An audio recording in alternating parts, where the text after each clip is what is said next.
가지급금 볼게요, 여러분들. 자, 우리가 그 가지급금의 정의가 방금 얘기했죠? 우리가 특수관계자한테 그 업무와 무관하게 빌려준 거 가지급금이라고 한다고 가지급 정의 좀 외워주시고. 자, 근데 주의하실 게 뭐냐면은요, 여러분 우리가 가지급금은 다른 조동내에서 또 제재가 있다라고 했죠.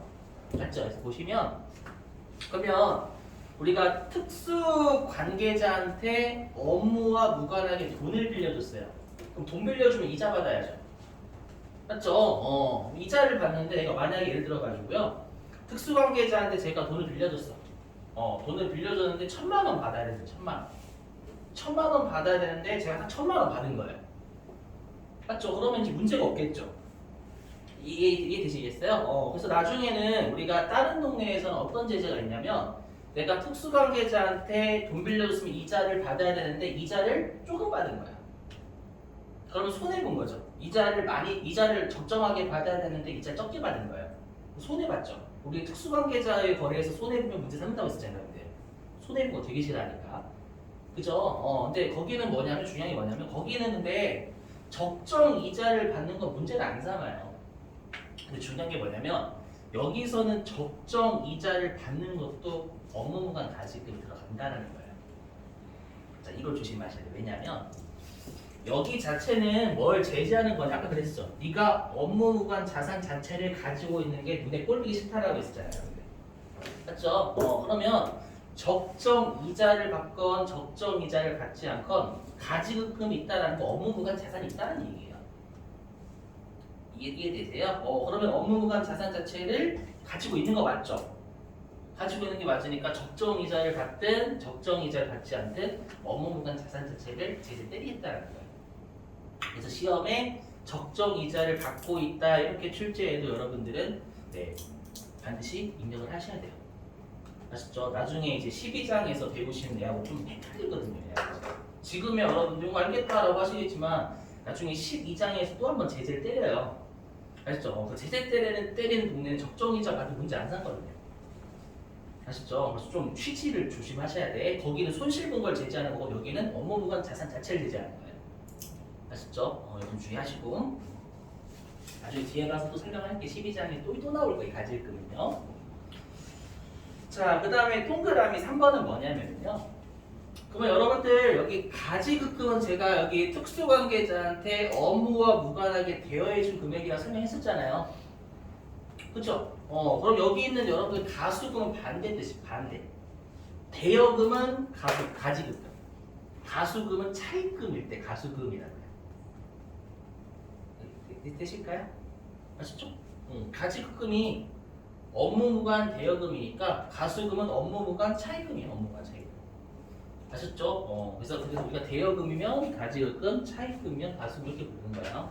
세법에서는요. 그래서 예를 들어 보면 자, 제가 여러분들한테 돈을 1억 빌려드렸어. 여러분들이랑 저랑 특수관계자야. 그러면 저는 가지급금이 있는 거죠. 제가 1억 빌려드렸으니까. 이해되세요? 근데 제가 또 여러분들한테 업무와 무관하게 4천만 원 빌린 거예요. 그럼 이건 가수금이에요. 특수관계자한테 업무와 무관하게 차입했으니까.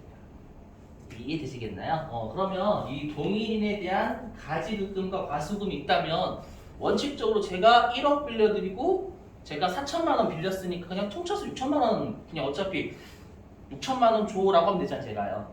맞죠? 근데 중요한 게 뭐냐면 말문제 동일인에 대한 가지급금하고 가수금이 있으면 원칙이 상기합니다. 우리가 이 동일인에 대한 가지급금, 가수금이 세 동네가 있어요. 세 동네. 얘도 마찬가지로 뭐냐면 항상 이 동일인에 대해서 가지급금하고 가수금이 있으면 누구한테 유리하게 해주냐면 법인한테 유리하게 해줘요. 법인한테. 세무서 말고 법인한테 유리하게 해줘요. 그 말은 뭐냐면 여기 업무무관 자산 이자가 커지는 게 법인한테 좋아요? 작아지는 게 좋아요? 이게 작아져야 여러분들 우리가 송금으로 부인되는 게 적어지죠. 이해되시겠어요? 그러면 이 업무무관 자산 이자가 적어지려면 분자가 커져야 돼요? 작아져야 돼요? 분자가? 작아져야 여기가 작아지겠지. 그래서 분자가 커지면 여기 커지는 거잖아요. 이해되시겠어요? 분자가 작아지려면 요 가지급금이 작아져야 되겠다는 거예요. 아시죠? 가지금 작아져야 되니까 상기하는 게 법인한테 유리한 거야. 이해되시겠어요? 근데 예외는 뭐냐면 예를 들어볼게요. 제가 여러분들한테 돈을 1억 빌려드렸는데 그때 제가 5%로 빌려요. 5%. 근데 여러분들한테 제가 돈을 빌렸을 때는 4천만 원 빌렸을 때는 20%를 20%. 그러면 여러분들 얘는 가치가 다른 돈이잖아요. 그럼 여러분 퉁치자라고 하면 퉁치지 치시겠어요? 쟤는 5%에 빌려드렸고 여러분들 만약에 30%에 저를 빌려줬다고 해봐요. 퉁치기 싫겠지. 이해되셨죠? 그래서 우리가 이자율이라든지 기간에 대한 약정이 있으면 가치가 다른 돈이니까 상계하지 않는다라는 거 말문제만 내비하시면 돼요. 아시죠? 이쪽 우리한테 중요한 건 동그란 2번이다. 실기에서만 보면 넘어갈게요. 자, 그 다음에 이것도 암기하셔야 돼요. 우리가 뭐냐면 여기에요. 가지급금에서 제외하는 걸 필히 암기하셔야 돼요. 요거 자, 가지급금에서 제외하는 걸 필히 암기하셔야 돼요. 이거는 실기에서 두 동네에 영향을 줍니다. 아시죠? 두 동네. 우리가 가지급금에 대해서 실기 입력하는 게 두 가지가 있거든요. 물론 세 가지가 있지만 나머지 한 가지는 부수적이고 두 가지는 배중이에요. 그러면 얘네들은 여러분들 가지급금에서 제외니까 가지급금에 입력하시면 큰일 난다라는 거예요. 아셨죠? 일단 하나씩 해볼게요. 자, 동그라미 1번. 설명해볼게요. 자, 여러분 혹시 기억나시나요? 우리 지급식 의제라고? 기억나세요? 우리 오래되긴 했지. 뭐냐면 내가 만약에 배당을 주기로 했는데 실제로 안 주고 계속 안 준 거야. 안 주면 우리가 배당일로부터 배당 결의한 날로부터 3개월 되는 날 배당을 준 것처럼 의제해버렸잖아요, 여러분들. 기억나시나요? 참 들어요? 그랬던 적 있었죠, 여러분들? 맞죠? 배당을 만약에 소득을 지급을 안 했다고 원천 인수를 안 하게 되면 짜고 칠 수 있다고 했었잖아요, 여러분들. 맞죠? 그래서 배당 결의로부터 3개월이 되는 날 배당을 준 것처럼 의제했죠. 맞죠? 근데 실제로 배당을 안 줬잖아요. 안 줬으니까 법인이 일단 자신이 세금 냈다가 나중에 여러분들 어떻게 해요? 이렇게 해볼까?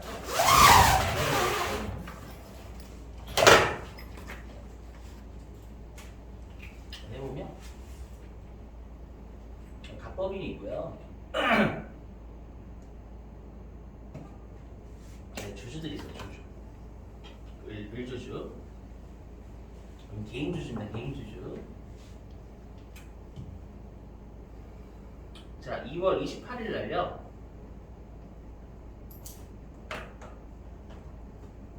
현금 배당을 100원을 결의한 거예요. 현금 배당 100원 주겠다고 결의한 거예요. 근데 실제로 결의만 했지 지급은 안 하고 있어요. 지급은 안 하고 있어. 이해되셨어요? 그럼 우리가 원래 지급을 할 때 원천징수해야 되잖아요. 근데 지급을 안 했다라고 해가지고 원천징수를 만약에 하지 말라고 하면은요 이렇게 할 수 있어요. 뭐냐면 갑법이 을주주를 개인적으로 몰래 만나가지고 100원을 주는 거예요. 배당. 이해되세요? 100원을 주면서 을주주한테 너 받았다고 말하지 마 라고 하면 이렇게 하게 되면 을주주는 100원 받고 갑법인은 원천징수 안 할 수 있잖아요. 여러분들. 이렇게 짜고 칠 수 있는 거죠. 이해되시겠어요? 그렇기 때문에 우리가 2월 28일 날 배당을 100원을 결의했고 지급을 안 하고 있으면 어떻게 한다고 했었어요? 요 주총일로부터 5개월 되는 날 배당을 준 것처럼 의제했었죠, 여러분들. 맞죠? 그래서 어떻게 하냐면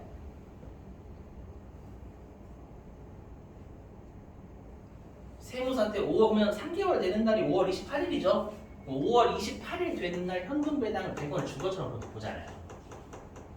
되시겠어요? 주니까 얘는 다음 달 10일인 6월 10일 날 14원을 원천징수해야 된다고 했었잖아요, 여러분들. 근데 14원을 원천징수 할 수 있어요? 지급을 실제로 안 했는데? 그래서 어떻게 하냐면 갑법인이 일단 14원 내는 거죠, 지돈으로. 맞죠? 지돈으로 내고 나중에 실제로 을 주주한테 배당을 줄 때는 원천주사 안 해도 되겠죠, 여러분들. 이렇게 얘가 현금 배당 100원을 주잖아요. 그럼 배당을 주면 을 주주한테 원천주사 한번 자기가 그냥 가지고 있으면 되죠. 자기가 먹으면 되지. 86원만 주는 거. 나머지 14원은 일단 갑법인이 받는 거죠. 이해되세요? 그래서 뭐냐면 그럼 엄밀히 얘기하면 요 6월 10일 날 원천인수할 때 엄밀히 얘기하면 갑법인은 을 주주가 내야 될 14원을 대신 낸 거랑 똑같잖아요. 맞죠? 그럼 법인세 입장에서는 어떻게 해석할 수가 있냐면 갑법인이 을 주주가 내야 될 14원을 대신 낸 거니까 14원을 빌려줬다라고 해석을 할 수도 있는 거예요. 이해되세요? 그렇게 생각할 여지가 있죠. 14원을 빌려준 거잖아. 얘가 내야 될 거 갑법인이 낸 것처럼 해석을 할 수도 있는 거니까. 이해되세요? 근데 이건 세법에서 지급식이 의제라고 강제로 만든 거잖아요. 만든 건데 얘를 가지급금으로 보게 되면 세법에서 이중제재하는 거죠. 실제로 지급을 안 했으니까. 이해되세요? 그래서 그게 그거예요. 미지급 소득에 대해서 세법에서 지급한 것처럼 의제했죠. 맞죠? 지급한 것처럼 의제하면 실제로 지급하지 않았으니까 해당 법인이 대신 낼 거란 말이에요. 이해되시겠어요? 그럼 얘는 가지급금처럼 해석할 여지가 있지만 이미 지급식이 의제로 한번 제재를 때렸으니까 우리가 가지급 보게 되면 이중제재라서 미지급 소득을 법인이 대신 납부하는 건 가지급 안 보겠다는 거야. 아셨죠? 이것도 시험에 냈었어요. 자, 그 다음에 동그라미 2번은 뭐냐면 우리가 여러분 소득의 귀속이 불분명한 대표자에 대한 상해 때리죠. 맞죠? 그럼 대표자에 대한 상여를 때리면 대표자가 소득세 내야 되잖아요. 그죠? 근데 엄밀히 얘기하면 대표자에 대한 소득세를 회사가 대신 내는 게 현실이에요. 왜냐면 대표자 여러분들 삼성전자의 이재용 부회장한테 상여 때렸대요. 그럼 이재용 부회장이 여러분 소득세 내야 되는 거잖아요. 상여 때렸으면. 맞죠? 근데 그 이재용 부회장이 삼성의 거의 주주자 최대 짱이잖아요. 대표자가.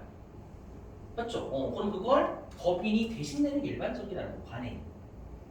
아시죠? 그래서 여기 보시면 우리가 귀속일 불분명한 것에 대해서 대표자에 대한 상여로 처분됐대요. 그걸 소득세를 법인이 대신 납부하고 우리가 대여금, 가지금 이렇게 처리했다는 거예요. 그거는 현실을 인정해가지고 가지고 안 보겠다라는 거예요. 그냥 법인이 대신 납부한 거니까 법인이 그 대표이사가 내야 될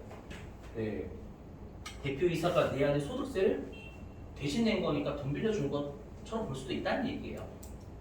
그렇게는 안 보겠다라는 얘기입니다. 관행이 그러니까. 아셨죠? 자, 그 다음에 동그라미 3번은 뭐냐면 자, 들어보실게요. 동그라미 3번 뭐냐면 자, 우리 회사에 나이가 48 나이가 48세, 40대 후반이라고 가정해볼게요. 40대 후반인데 모태솔로래, 모태솔로. 그렇죠? 모태솔로 가정하고 그리고 직급은 대리입니다. 아주 좀 안타깝죠, 많이. 그 생각 좀 해주세요. 40대 후반에 모태솔로의 대리에 대리. 아셨죠? 근데 이번에 맞선 자리가 들어요, 맞선 자리가. 맞선 자리가 들어와가지고요. 이번에 이제 선을 봐야 되죠. 맞선 자리에 들어오는데 선을 봐야 되는데 돈이 없어. 되게 좀 안타깝죠. 그래서 회사가 이번에 돈을 한 200만 원 빌려준 거예요. 빌려주면서 야, 한번 너 돈 빨리 빌려줄 테니까 정장이라든지 사서 맞선 자리 가라. 이해되시겠어요? 그러면 우리가 직원은 여러분 특수관계자 맞죠? 회사 입장에서. 그럼 특수관계자한테 이거 우리가 선보러 가는 거니까 업무와 무관하게 돈 빌려준 거 맞죠? 200만 원. 근데 이거 제재하면 될까요? 안 될까요? 안 되지. 40대 모태솔로 여러분들 대리라니까? 좀 안타깝잖아. 그래서 그거예요. 여기 어디 있냐? 여기 사용인에 대한 급료 가불금 있죠? 가불해준 거. 그게 월정의 급여 내라는 건 일반적으로 받는 급여가 한 300만 원 된대요. 그 중에서 200만 원 빌려준 거면 문제 없다라는 거예요. 아시죠? 가지고 안 보겠다. 자, 그거고요.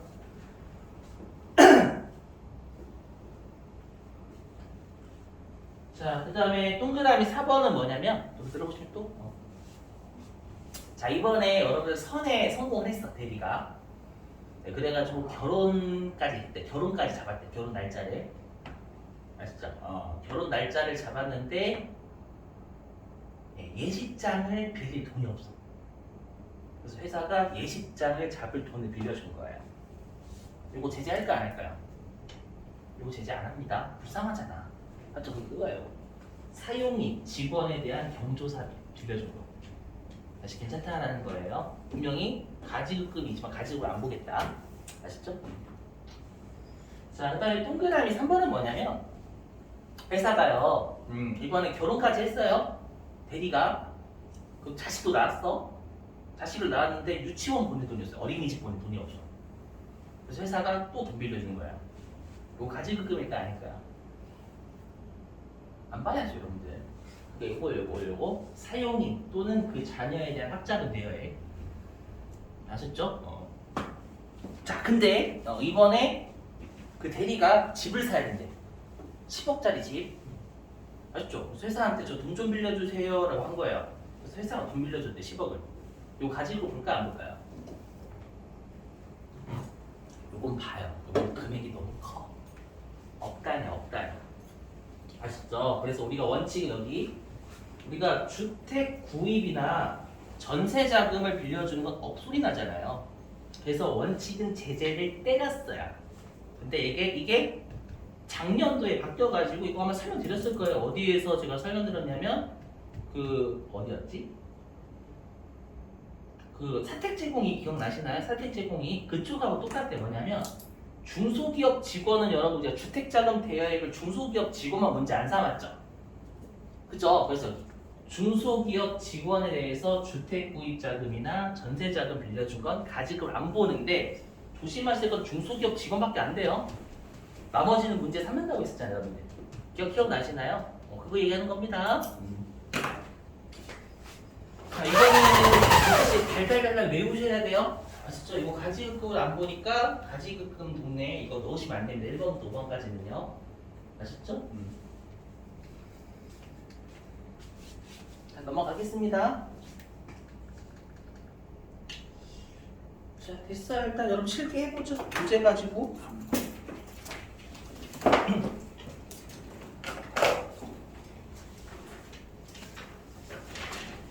자, 어디로 가주시냐면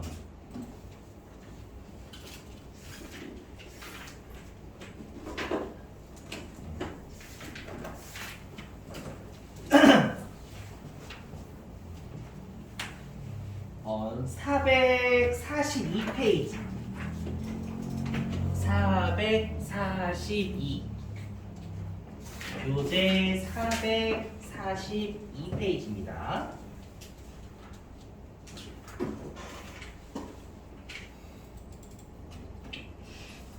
거기 여러분들 제9절 업무, 무관, 부동산 등에 관련한 차입금, 이자, 조정명세서 있죠?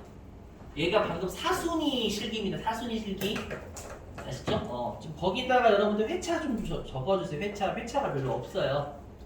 시험에 그렇게 잘 출제되는 애는 아닙니다. 뭐 좀 적어주시면 됩니다. 어떻게 되냐면 일단 74, 77, 81, 86 요렇게가 이제 우리 기출문제 집에 있는 회차가 되겠습니다. 보시면 출제 많이 안 했죠? 난이도도 좀 쉬워요. 엄밀히 얘기하면.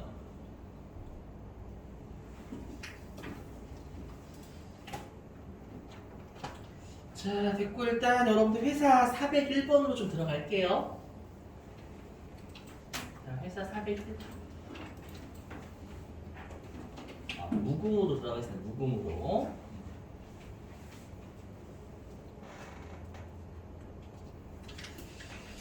자, 들어오시고요. 자, 443페이지 예제 따라하겠죠? 그거 좀 읽어볼게요. 자, 읽어보면 주식회사 무궁에 다음 자료에 의하여 업무 무관 부동산 등에 관련한 지급 차입금 지급이자 조정명세서를 작성하고 세무조정을 하여서 소득금액 합계표에 반영하시오 라고 되어 있습니다. 자, 일단 자료 1번 볼게요. 자료 1번. 자, 보니까요. 자, 손익계산서상의 지급이자. 그러니까 회사가 여러분들 비용 처리한 거죠. 그 손익계산서니까요. 손익계산서상의 지급이자니까 이자 비용 얘기합니다. 손익계산서상의 이자 비용의 내역은 다음과 같다고 가정한다. 자, 보니까 일단은 그 25%로 빌린 이자가 100만 원이 있죠. 보시면 아시겠지만. 근데 기타가 뭐냐면 그 이자가 뭐와 관련된 이자인지 적혀져 있는 겁니다. 자, 기타 보니까요. 이 100만 원이 그 채권자 불분명 사채이자라고 돼 있죠. 그러니까 아까 했던 1순위 얘기하는 1순위 아시죠? 1순위 중에서 원천 징수액은 38만 5천 원이라고 가정한대요. 그럼 100만 원 중에서 38만 5천 원은 국가가 원천 징수했다는 얘기죠. 그럼 이건 여러분 소득처분 뭐로 해야 돼요?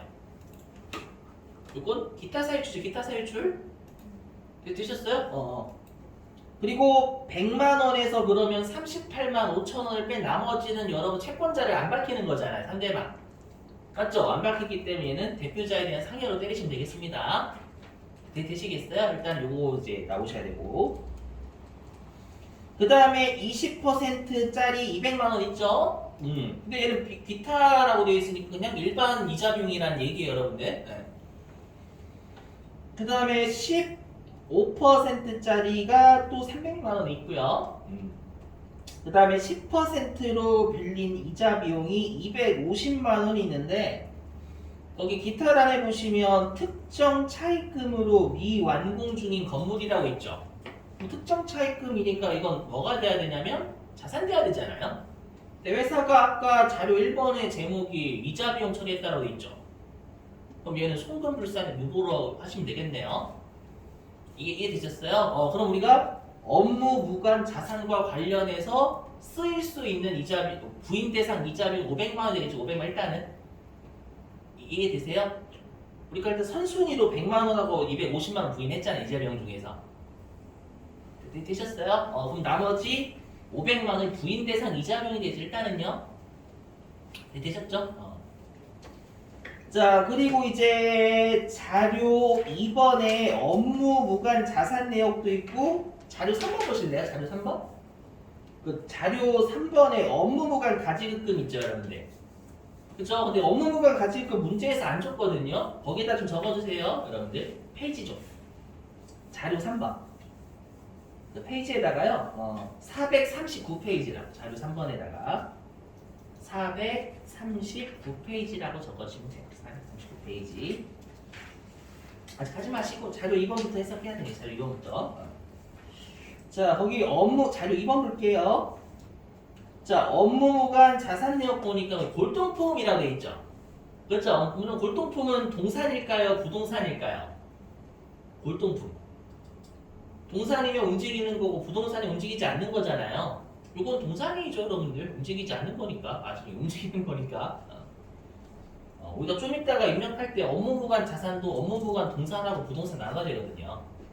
아셨죠? 자, 그리고 그 300만 원 주고 샀다라고 돼 있죠, 골동품. 근데 비고란에 보니까 밑줄 좀 전기의 취득.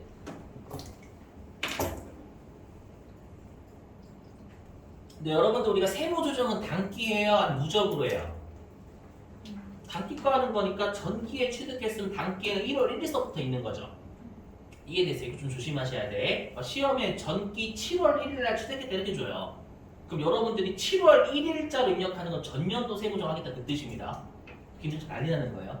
그래서 우리 세무조 단기과 하는 겁니다. 항상 조심하시고.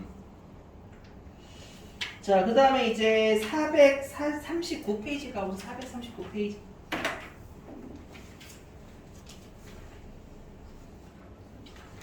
자, 439페이지에 가시면 그 여러분들 예제 따라하기 인정이자 조정명세서 있죠. 이게 우리가 이자를 받아야 될 적게 받은 걸 제재하는 동네가 별도로 있다고 했었잖아요. 아시죠? 그 동네니까 제가 설명드린 것 이외에 무시하세요. 이건 나중에 뒤에 가서 할 거니까. 아시죠? 그 자료 2번 보실래요? 자료 2번?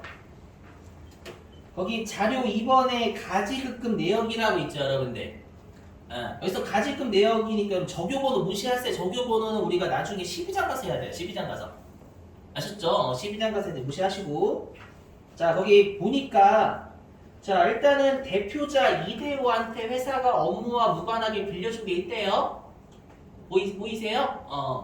보니까요. 일단은 1월 1일자 적요 전기 2월이라 돼 있죠. 그러니까 내가 1월 1일 날 빌려준 게 아니라 과거에 빌려줬었는데 올해 1월 1일 넘어왔다 그 뜻입니다요. 얘가 1,000만 원이 있고요. 그 다음에 3월 25일자도 이때는 올해 정말 빌려준 거죠. 맞죠? 그래서 2,000만 원 빌려줬고 또 7월 25일 날 1,500만 원 빌려줬고요. 되셨어요? 자, 그리고 아래 대표자의 가지급금은 업무와 무관하다고 가정한다라고 되어 있으니까 문제 없고 가지급 맞죠? 그 다음에 동그라미 2번. 자, 격리과장 김기호. 과장이면 직원이죠, 여러분, 직원. 자, 과장인 김규호한테 3월 3일자에 또 업무와 무관하게 빌려준 게 5천만 원 있네요. 그죠? 그리고 첫 번째 짝대기 보니까 회사 업무와 무관하게 대여한 금액이다라는 건 가지급금 맞다는 얘기고요. 두 번째 짝대기 보니까 연말 이자 수령액은 120만 원 수령했다 가정한다 보이세요? 근데 우리가 지금 하는 건 업무 무관 자산 쪽이죠. 그래서 이자를 적정하게 받든 안 받든 여기는 다 제재 때려버리는 거예요. 업무 무관 자산 있으면. 이해되시겠어요? 자, 그리고 자료 3번. 자, 자료 3번 가수금이 있네요. 가수금. 그죠?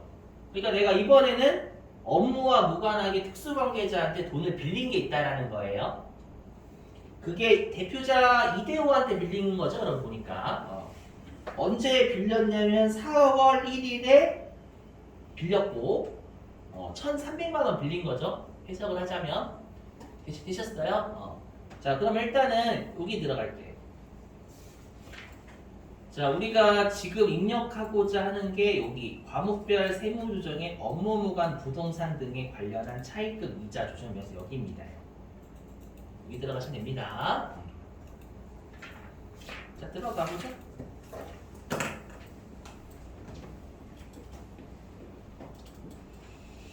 자, 해보면 자, 일단은 여러분들 지금 우리가 입력하는 탭이 적수 입력이에요. 여기는 세무조정 대상 절대 아니에요. 여러분들 세법상 금액 구하기 위한 거예요. 엄밀히 얘기하면 어디 구하는 거냐면 아이고 이거 지워버렸네.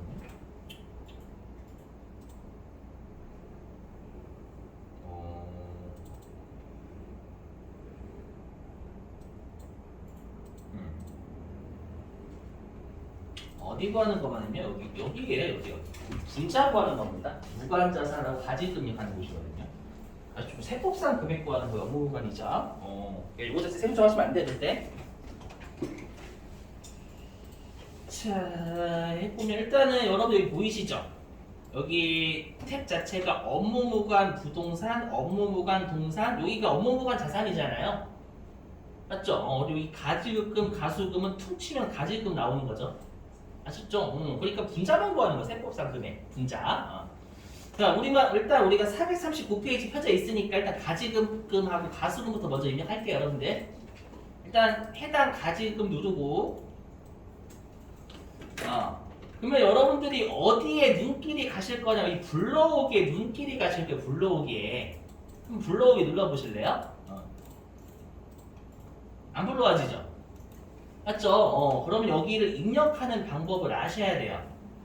그럼 우리가 아까 가지급금이 총 4가지가 있었죠. 이대호한테 3가지, 김규호한테 1가지 있었잖아요.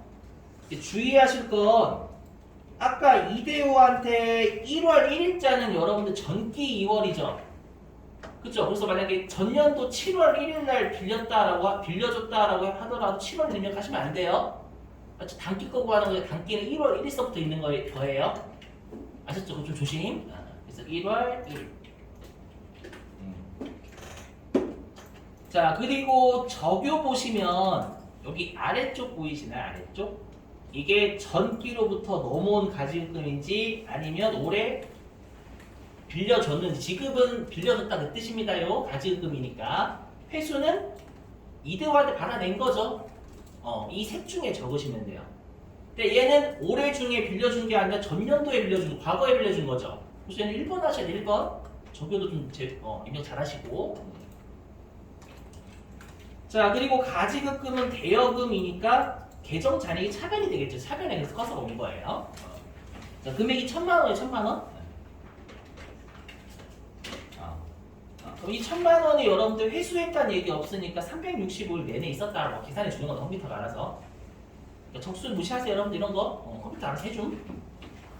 자, 그 다음에 또 3월 25일 날 빌려줬죠. 또 아래. 그럼 입력하시면 3월 25일. 3월 25일. 자, 그럼 얘는 몇 번으로 입력해야 돼? 적요 중에서. 얘는 2월이 아니라 올해 새로 빌려준 거잖아요. 그러니까 지급으로 하시는 게 맞겠죠. 회사한 건 아닙니다. 지급. 네, 금액이 2,000만 원. 이렇게. 적수는 무시하세요, 여러분들. 다 알아서 구해줌. 자, 그 다음에 7월 25일 날 또 빌려줬죠. 그래서 7월 25일 날 또 빌려준 게 지금 금액이 1,500. 그리고 자, 그 다음에 이제 격리과장 김기호한테 또 3월 3일 날 빌려준 거 있잖아요. 맞죠? 얘는 이자를 받아도 무시하고 입력하셔야 됩니다. 3월 3일자에 지급이죠. 반기 중에 빌려준 거니까 지급 금액이 5,000. 일단 가지급금 적수를 컴퓨터가 구해준 겁니다. 우리가 또 가수금 있었죠. 가수금. 맨 아래에 대표 이대호한테 가수금 있었잖아요. 대표자한테요. 그것도 입력하셔야 되겠죠? 그래서 여기 가수금 해당하는 클릭하시면 돼요, 여러분들이. 가수금 클릭하고, 네. 날짜가 4월 1일자라고 돼 있죠. 4월 1일. 4월 1일. 그럼 얘는 일단 전년도로부터 우리가 빌린 게 아니죠. 그래서 1번 아니고 올해 새로 빌린 거죠. 2번이 되겠지. 갚았으면 3번 상환이 되는 거고요. 그래서 2번 가수 금액이 1,300만 원. 되셨죠? 일단은. 자, 그 다음에 다시 우리 교재는 443페이지. 교재 443.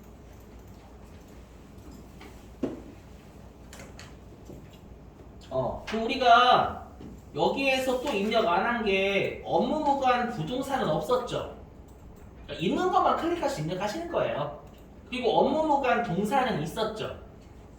골동품이 있었잖아요. 골동품이 여러분들. 그러니까 있는 내용만 클릭하시 적으시는 거예요. 다 적으시는 게 아니라. 아셨죠? 그럼 업무무관 동산이 아까 골동품이 있었잖아요, 여러분들. 맞죠? 자, 그러면 얘가 날짜가 언제냐면 전기의 취득이니까 몇 월 며칠? 올해 1월 1일로 넘어온 거죠. 맞죠? 그래서 1월 1일 입력하셔야지. 새로 입력하시면 안 돼요. 적요는 얘가 전기 2월이죠. 올해 새로 취득한 게 아니니까. 1번 전기 2월 금액이 300.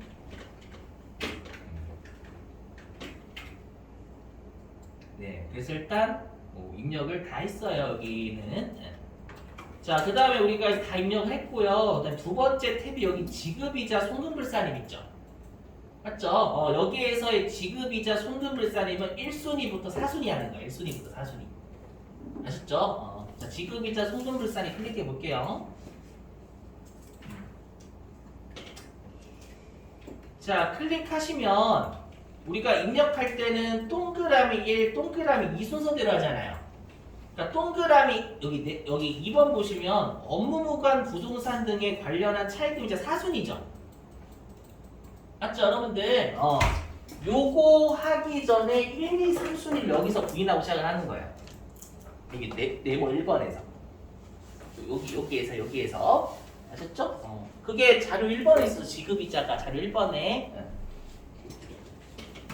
자, 그러면 지금 커서가 여러분들 이자율에 있잖아요. 이자율. 그럼 그 이자율 적으시면 돼요. 자, 일단은 첫 번째 이자율이 25%짜리 있죠. 25%짜리. 해당 이자율 퍼센트 입력하시면 돼요. 25%.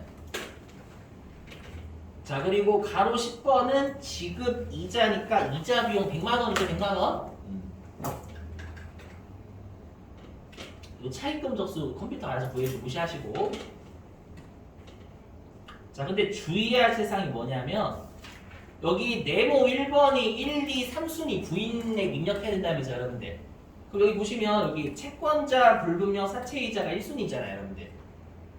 그렇죠? 여기 수령자 불분명 2순위. 건설자금 이자가 3순위예요. 여기에 죄송합니다.